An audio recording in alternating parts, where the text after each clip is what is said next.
Good afternoon, everyone. Welcome to Gulfstream. Today, Ron Nicoletti, along with Ashley Mayu, and another beautiful day here in South Florida with a fast main track, a firm turf course, and each and every Friday it's always exciting, Ashley, because we have the Stronach 5 today. So that's always fun, and pays as Pete calls it, Overlay City.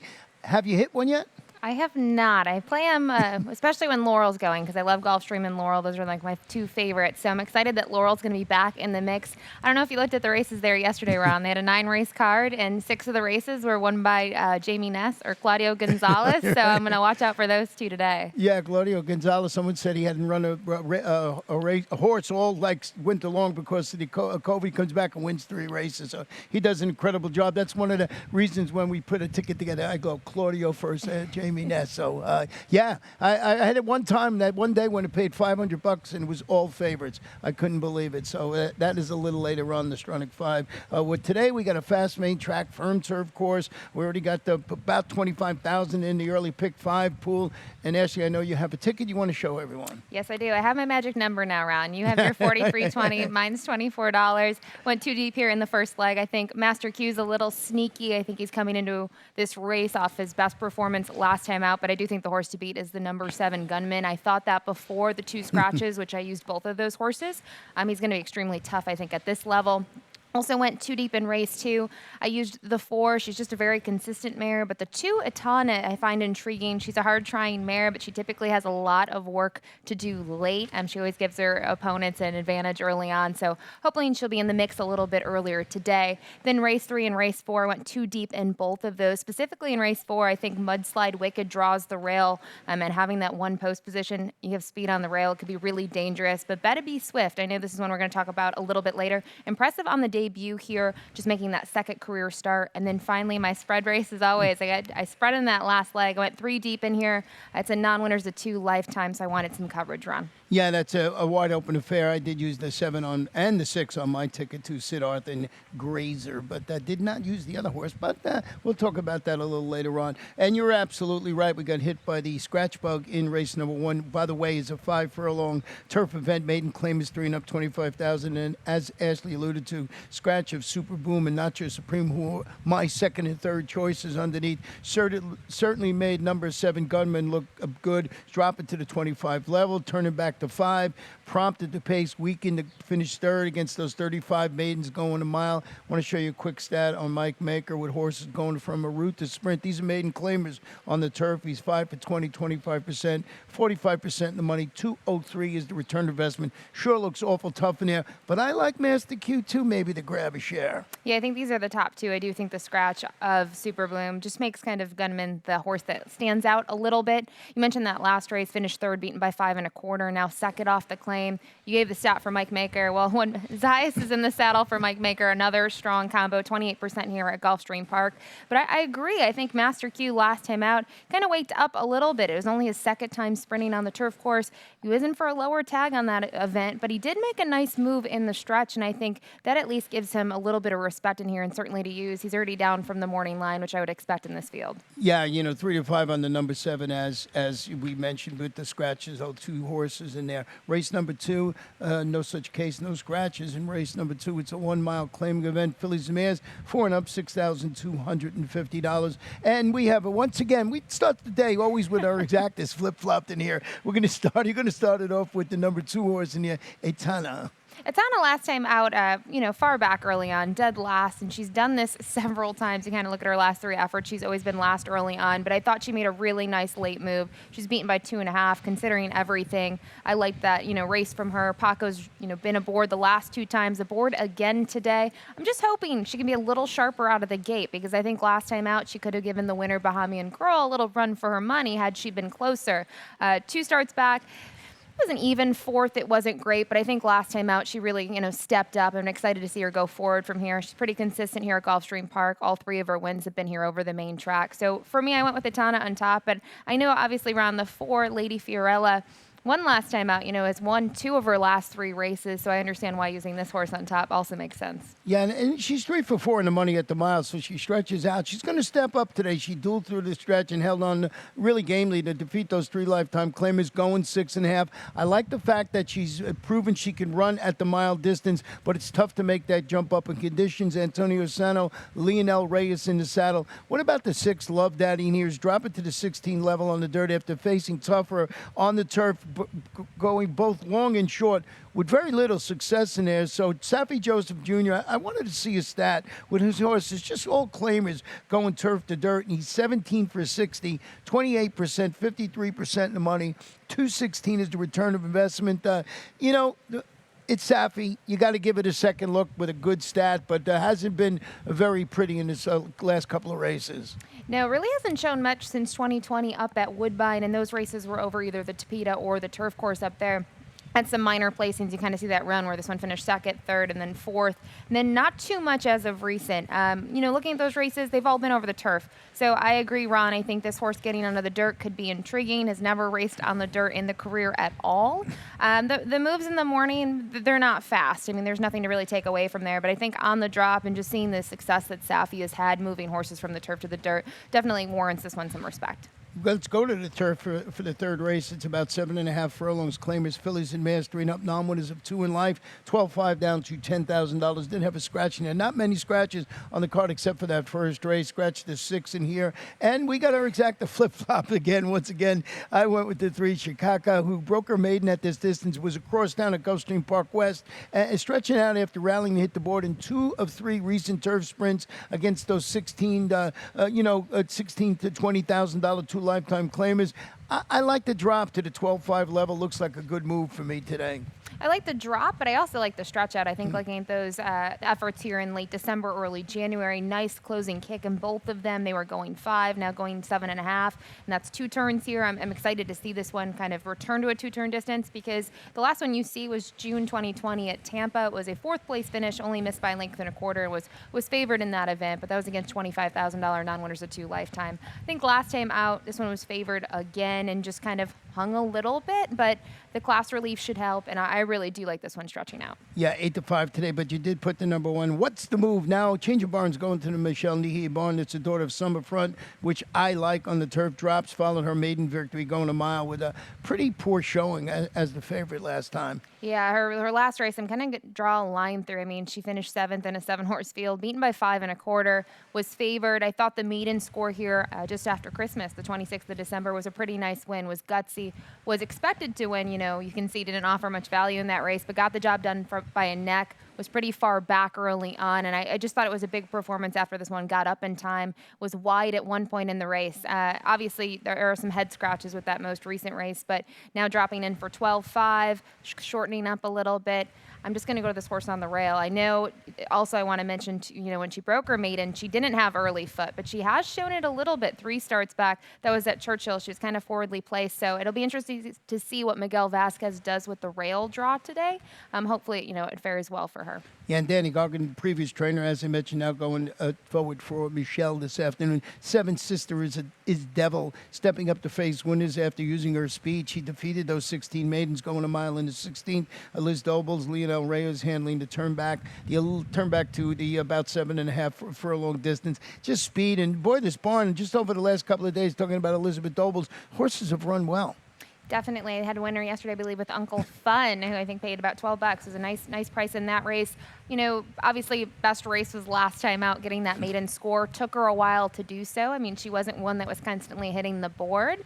And it was a change of strategy from her other races. You mentioned she showed speed, but she really hadn't done in the past. So I think on that alone, that's why I used her underneath on my ticket. I'm not sure for facing winners for the first time when we especially talk about the other 2 fillies we mentioned. I just thought that Sister is Devil would be a horse that I would use underneath in a try.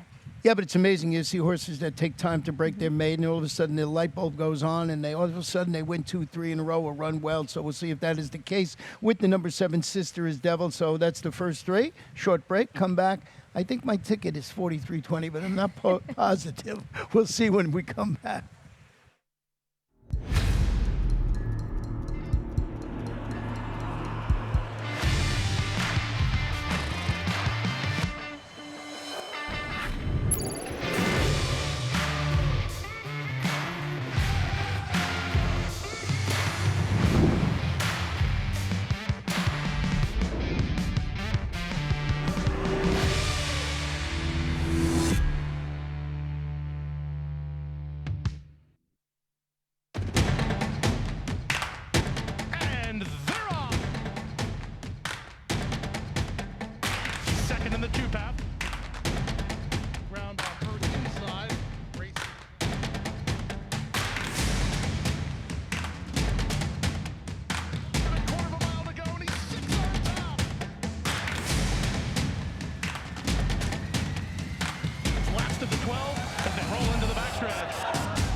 Welcome back to Gulfstream today. Ron and Ashley. The fourth race this afternoon is going to be a 5-furlong turf event. Maiden claimers, fillies and mares, 3 and up, $35,000. Let's take a look at my Rainbow Six ticket, and we'll see what, if it is $43.20. I knew that going in. I was making a joke.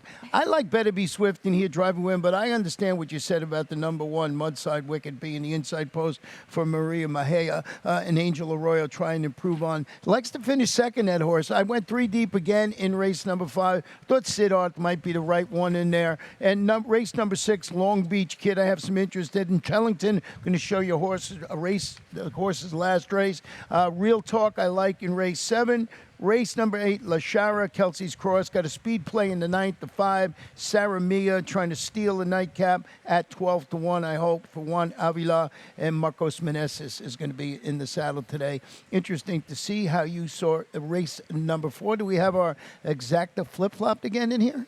I don't think so. I also, we don't even have the exacta, though. We have the winner on top, Ron. A little different. I think the horse to beat is Better Be Swift. I thought it was a pretty awesome debut. Had an outside post position going 5 furlongs and didn't break, towards the front, kind of mid-pack early on, rallied to finish second, beaten by a head. And we're going to show a replay here from that race. Yeah, it was a pretty good performance. You're going to see the number 11, and as Ashley mentioned, the tough outside post sort of took the overland route out by the popcorn stand, closed 6 wide. But boy, just kept coming. Kathleen, pretty good with this type of layoff coming, and you're going to see the horses coming into the picture now, just flying through the stretch. Tough to win from out there, but this one gave it a yeoman's try and just got beat at the wire. So off that performance, I certainly think it's a major player, but needs everything to unfold. But I don't think the horse has to be that far back with this improved post this afternoon. No, I don't think so either. I think, the post is a big thing. The trip, having to swing so wide. I mean, when we talk about a head, that to me looks like whiskers. When you see it on the replay, it doesn't look like a full head.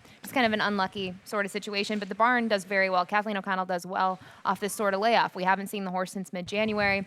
Anywhere from the 2 to 6 month range, 23%. So while maiden second time out, she's only about 9%. She does well with horses having a little bit of a freshening. So I did go with the 3, and I know from here we kind of flip-flop a little bit. I do like the 4. I used the 4 further down. I just thought Mudslide Wicked, having that early speed and having the rail draw, she could be dangerous. She was towards the inside last time out at the $25,000 claiming level. She finished second by 2 1/4, but you already alluded to it. She has what I call seconditis. 19 starts, 8 seconds, and 4 thirds. So I can't use her on top. I mean, if she wins, I would not be shocked, but she just needs a little bit more late every time at this 5 furlong distance, and she typically hasn't had it based on her record, especially here at Gulfstream Park. Yeah. 7 for 8 on the turf, and 6 of them have been runner-up placing. So that's why, I used her underneath. I think she could be dangerous today, but maybe not a threat if, we both agree on Better Be Swift. Yeah, has a little bit of maybe chandelier in her, the Mudside Wicked. The 4 driving win is dropping to the 35 level after a pair of ambitious outings since finishing 3rd against those 50 maidens on New Year's Day for Jose Pinchin. I like the fact that Edgar Zayas is going to handle the class relief, and that's basically what it was, just looking at the class relief in there.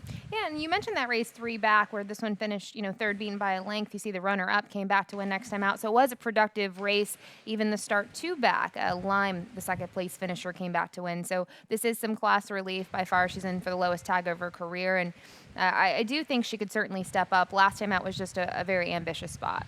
Well, what about the 7 in here, which I did not use? I think it's Coco Tara. Well, the first-time starter. I felt like after the top 2 in here, I was kind of torn. I was looking here. Some of the works, I looked at the works at Gulfstream Park West. They're not too bad. I mean, you see a 48-3 on the 26th of March at Gulfstream Park West, 3rd fastest. Looking at the barn, they won at 13% so far this year. So just 2 from that 15 starters, but they did win with a first-time starter. You can see that they're 1-5 with firsters. They're debuting at the maiden claiming level, which is something I always like to look at just to see where, trainers are placing their horses. Are they being ambitious, or are they, going to a spot where they think they can win? And I've talked about this already. Edwin Gonzalez, he's been off to a hot start, so excited to see him aboard this one. You just don't know what you're getting. So I thought this one is certainly going to be a price play for me underneath. Yeah, Mike McDonald does most of his training now up at the Woodbine, but certainly spent a lot of years down here at Calder years ago when former Gulfstream Park West when it was Calder. So know Mike for many, many years. He does a good job. Race number 5, a mile. Claim is 3 and up. Non-winners of 2 in life. 20 down to 16. Clean slate, no scratches, no jockey changes. We're in agreement again here with the number 7, Siddharth, who was game in defeat, dropped to this level and finished, a good second. She surrendered that late lead last time out for Safi and Edgard Zayas. Yeah, been just looking at his last couple of races. I mean, you see the race that he was claimed out of, went in for the $20,000 tag and left the Gustavo Delgado barn. Finished second behind Hercules, who we saw, I think, win just not too many days ago. A pretty nice win. The following start, disappointing, though. I'm not really sure what happened in that race, other than I think it set up pretty nicely for speed, and this one was trying to close from off the pace. But you mentioned the most recent race was good, beat the horse to the inside today. So for me, this horse I am expecting to be pretty tough. I do think the main threat is probably Grazer to the inside. Yeah, it goes to the Aubrey Mirage barn via the claim. Wheels back, track the pace, finished third behind Siddharth last time out. They're going to make it a family affair. They're going to put Romero Mirage on top today. So I thought that was the logical second one. I had some interest in the number 4 Convert, who's stretching out, looking to convert a recent open length maiden victory, going 6.5 furlongs into a score, going this 1-turn mile for Jenna Antonucci. She's 4 for 19 with horses stretching out in distance. Very small sampling, and it's just over the recent races. So I thought maybe Converter can grab a share. Converter also has done well basically here in all of the local attempts. I think the only off-the-board finish was in mid-December, finished 4th, beaten by 5 1/4. I see the runner up there was Joshy Jack, who I feel like we talk about all the time. But, looking at the last couple efforts, was just kind of almost getting there, not enough. But last time they got this one onto the front end and was able to draw clear. And you bring up an interesting angle that I kind of missed, Ron, that kind of sprint to root angle. I mean, it's pretty strong. Yeah, it looks good. So maybe this horse can run well in her barn. Not a lot of starters have been running well in here, and we'll see how that plays out for Jenna Antonucci this afternoon. So that is race number 5. We will turn the page, go to the 6th race, a mile on the turf. Claim is 3 and up, 20,000 down to 16, and this is where Ashley has her late pick 4 ticket. She's had a lot of success with these tickets over the last couple of days. Last weekend for sure. It's been tough since then, but I think she's got it today. I hope so. Yesterday was a little rough. So was the early pick 5. Long shots in that 5th race yesterday on the card. But looking at this ticket, I did go with a $27 play once again. I did spread here in race 6. Just $20,000 claimers going a mile on the turf. I wanted to have some coverage. I thought looking at the field, Long Beach Kid, the number 4, on the drop was enticing. I know we're going to talk about Tellington in just a minute. Won on debut at a price, and the barn does really well with horses that won their last start. And then I used the 9 as my price in here. Race 7, I went too deep. I went to the 1 and the 3. Real Talk, I'm with you, Ron. I think Real Talk, was 4th in the Hutchinson last time out. I was going to single Real Talk, but the number 3, Lot of Speed, is my other horse that I am going to use in here, who I think could be a little bit of a threat. Race 8, I went 3 deep. This was a race I thought to spread because Lashara, Kelsey's Cross, and Hotsy Totsy, they all have a lot going for them. I mean, I'm excited to see Kelsey's Cross kind of get out of those stakes races for this race. I think this one might need to build some confidence, and this is a good spot to do so. And then finally, race 9. 7.5 furlong turf event for fillies and mares. I spread in here. I thought it was kind of hard to distinguish between about 2 or 3 horses, so I decided to use some coverage in there. Yeah, that's a good race to take a little bit of a shot in because it's wide open. You get some speed horses, stalkers, closers, all you need. Getting back to race number 6, I did go with the number 4, Long Beach Kid. He's dropping to the 20 level, faced tougher on the turf with some success. He's a gelded son of him captured.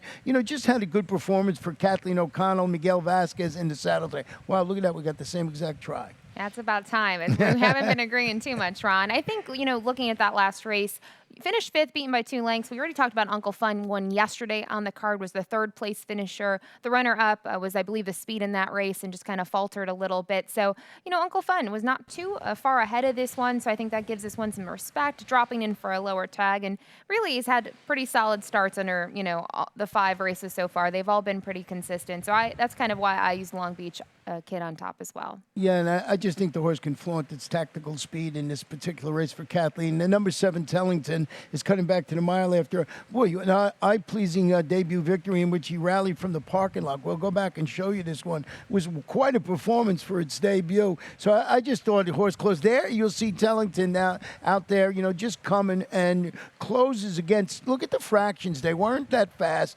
24.49. So I thought usually you see horses that close like this, get a 47.5 or something like that. So this one just came running late.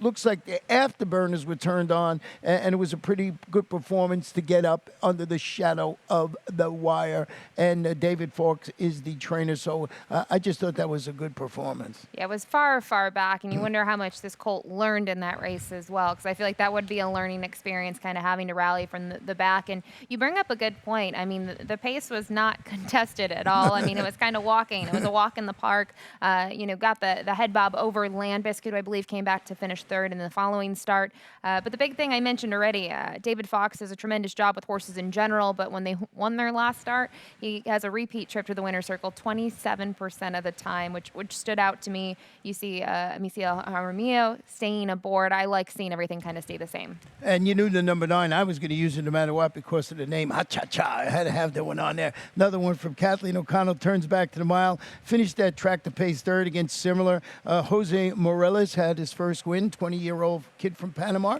Had a win just the other day. He's going to be joining us all summer long. So I thought this was a logical one, too, to have on the ticket. Definitely. 2 starts back, broke the maiden at Tampa while in for the $16,000 tag. It was scheduled for the turf, but was on the dirt, and this one was forwardly placed there. Was able to draw clear in the end and kind of put away the rest of the field. And then you mentioned that most recent race. It was a third-place finish. It was a little even, didn't have a late kick, but I think it's good enough to suggest this one can get a piece, and that's why I think we all agreed here. The top 2 kind of stood out to me a little bit, especially based on their most recent, and then Ha-Cha-Cha was one that I wanted to use for third.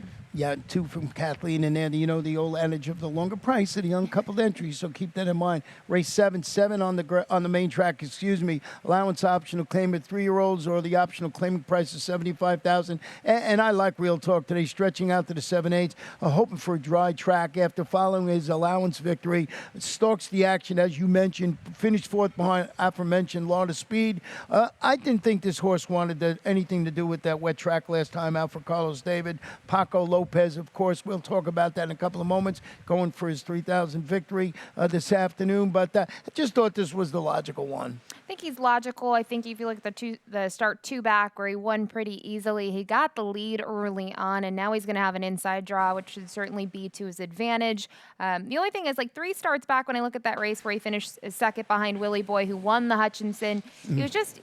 I think he was kind of outclassed. I do think Willie Boy might have a step above him. So when I kind of looked at the Hutchinson again, I agree. I don't think Real Talk liked the slop. And now considering we're going to 7 furlongs, not too concerned about it for Real Talk. But for Law of Speed, I'm thinking the 7 furlong, the added distance, might suit this one well. A little tough to win from that inside post. I'm going against what I normally like in here because Law of Speed, a previous winner at the distance, I like that when a horse wins at 7 furlongs. Stretches out. We made that middle move as we talked, finishing 4th in the Hutchinson Stakes for Safi. MCL Jaramillo returning on the most seasoned runner in the field. Not by much, but this horse has had a few more chances than everybody else. He has, and I think last time out for me, it was a good performance. 2 back, got the win. I'm just excited to see this horse return to 7 furlongs. That's the big thing for me. That's why I'm going to use the 3 in here. And that's why when I went to go put together my pick 4 ticket, when I was debating on singling, I just couldn't do it because I think if anyone can beat the favorite, this would be the horse. What about the 4 Boca Boy that we both have in third? Is turning back to 7 furlongs with that dangerous commodity on his side. Speed turns back. He set the table and weakened late. That was both in the Grade 2 Tampa Bay Derby and the Grade 3 Sam F. Davis, both contested at 8.5 furlongs. Maybe turns back and is right there on the engine. Mentioned graded stakes the last 2. Well, stakes races the last 5. Ever since he broke the maiden at first asking, which was over the slop going 5.5, he showed speed on that occasion, went to the front and got the job done. He's very quick, so he's raced well since then. I do think the Tampa Bay Derby, those are some tough horses that, hopefully we'll be seeing some of them in the Kentucky Derby in just a few weeks. He was 4th, though, in the Sam F. Davis, which I don't think is a bad race at all. Candyman Rocket won. Nova Rags was 2nd, who finished 4th in the Florida Derby. This is just some class relief. This is third start off the layoff. Has had some bullet works. There certainly is a lot to like about this son of perspective. Well, let's go to race number 8. Now, race number 8 is 7 furlongs, is on the turf for a mile, but it is leg B of the Stronach 5. Just wanted to point that out. So we got 2 in the Stronach 5 this afternoon. And this one, a mile on the turf, allowance optional claimer. Fillies and mares 4 and up with the optional tag of $62,500. And you went with the number 7, Hutsy Totsy, who's stepping up to competition after returning from about an 8-month layoff to defeat 25 optional claimers. It's Christophe Clement.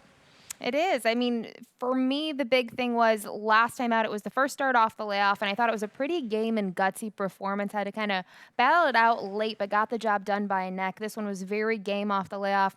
Only her 4 starts since coming over from Great Britain. Looking at her other races, her only other on-the-board finish was here at Gulfstream Park. That was 3 starts back where she was beaten by a neck. She's faced some tough fillies and mares in her other races, so I just gave her the edge here. I'm just thinking that, second time out, we might see her improved from there, but kind of looking at our top 3 here, Ron, I think this just talks about this race. It is wide open. I can probably make a case for, like I said, the 4, 5, or the 7 on top. Well, I did go with the number 4, Lasharo, who I think is going to have the screws tightened after returning from that layoff to start the pace. Finished 6th, but it was a really solid group of $62,500 optional claimers going this mile distance from Arcassi. MSCL Jaramillo, it's a daughter of American Pharaoh. So I thought, like you said, you can make a case for that horse, Hutsy Totsy. What about Kelsey's Cross? 12 consecutive stakes races going back to 2019, and it might even be further back. For all I know, you can only look at the last 12 BPs. Yeah, you just look down, you see graded stakes races or stakes races everywhere. And Kelsey's Cross, I have played a lot of those races, and I haven't cashed on too many of them, especially as of recent. But I think this is a good spot. Take her out of the stakes races, maybe get some confidence under her belt.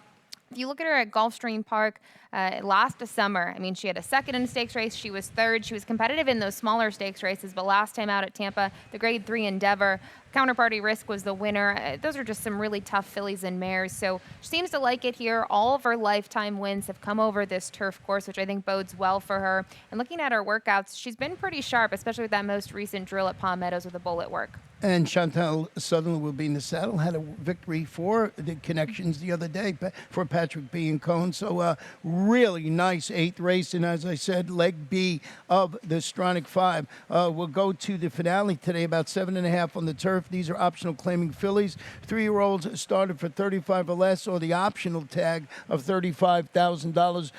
As we went to come on the air, we just had the 10 scratched. I'm sure the 11 is out now. We'll talk about that in a little while, but those are the main track onlys anyway. I'll start with mine because I got my long shot in here at 12-1, and that's Sarah Mee, who's stepping up, stretching out. First race since using her speed to defeat 16 maidens, going a mile into 16th here during February for Juan Avila, Marcos Meneses. I just thought it was a speed play. I went back and looked at the last race. I liked it. I'm not afraid of anybody in here, so I put this one, trying to get a price on my ticket. I'm a little scared. I didn't use this one, Ron, and I know your long shots are always something I got to look for.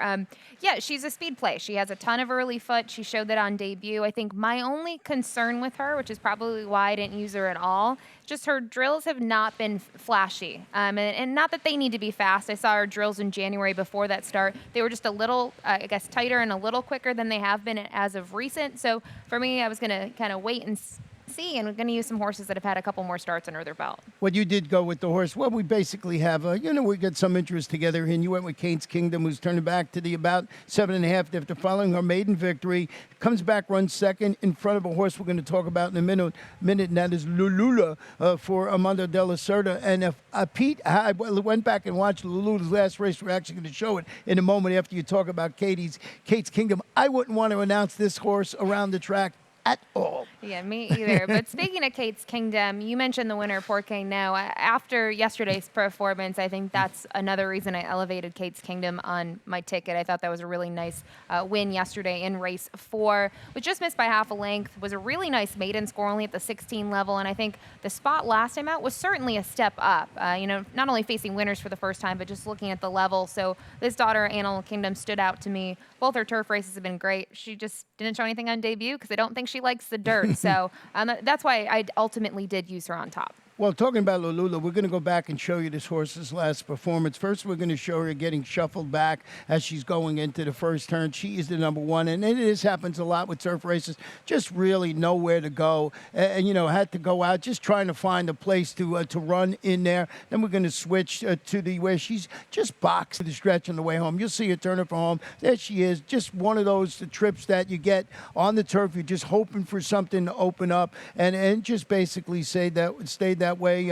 Edgar Zayas is going to be in the saddle today, and now just you can follow it to the wire. Just nowhere to go in the whole race. Even when tries to maybe get a chance to go now, things tighten up once again for her. So I think with a clean trip, she should be okay. Yeah, it's tough. I mean, as a rider, I've never ridden in a race, but you can tell it's just there's so little time to make a decision. And whenever, the rider, Tyler, wanted to make a decision, there really wasn't a decision made. It was already forced upon him because he was boxed in throughout. So definitely a better trip would certainly help this one. It was a nice maiden win. Now just making that second start for Michael Maker, they do a great job, 20% with horses second off. So for me, this is another one. I struggled here, and that's why I went for the coverage on my ticket. I mean, these are three solid horses, in my opinion, also using the 3. Now I'm scared of the 5, but this one, it certainly needs a cleaner trip, but she should be right there. Well, that is how we see the 9-race card this afternoon. That is leg D of the Stronach 5. So a tough race to have in the Stronach 5, but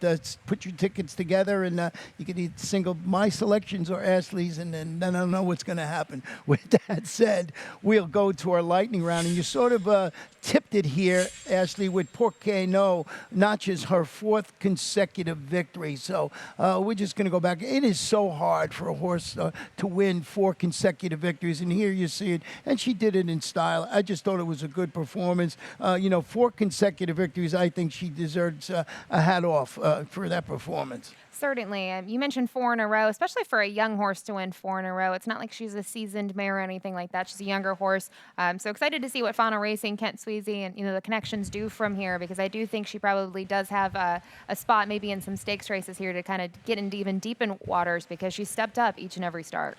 Well, Paco Lopez is sitting on 2,998 victories. He won the nightcap yesterday, and he's got 6 chances today. Of course, it says 5. Whatever I put up there, I counted wrong once again, proven once again that I don't know numbers, but he's got 6 chances to get 3,000, and that is certainly impressive. So Paco Lopez, you got to watch it. Usually when we talk about this, it takes them another 2 weeks to get the other 2 victories, but not Paco. He's pretty tough. Yeah, we always see Paco, kind of winning races, so I wanted to pull up some things. 2020, he was 8th in the standings, across the North America for wins, 15th in earnings. But in 2019, he was 3rd by wins. So he's always winning races left and right. When he started his career, he was voted an Eclipse Award winner for Apprentice in 2008. And I looked at his notable wins. I think one of them that probably sticks out for him is in 2018. He did win the Breeders' Cup Sprint aboard Roy H. Roy H., that's right. I had it that day, too. It was in a contest. I think that helped me win part of the contest or something like that. So I love Paco for that. So talking about that, just as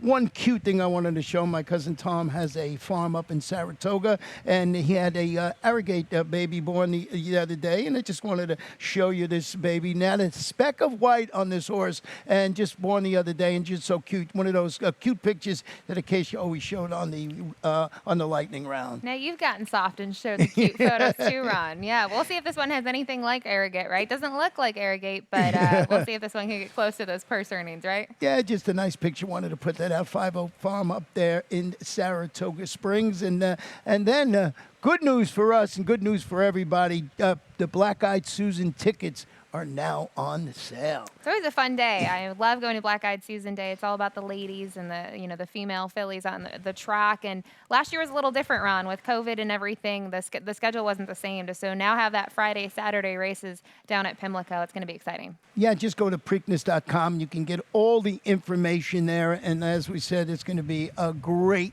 day of racing. So glad that the Triple Crown and all the other races are back in order. It was too confusing for me last year. Too confusing and too late in the year. It certainly changed a lot. So it's good to have that sense of normalcy slowly coming back in. Yeah, so that's how we see everything here on Friday afternoon. I want you to have a great day. Once again, thanks, Ashley. And we'll see you a little later on for the first race.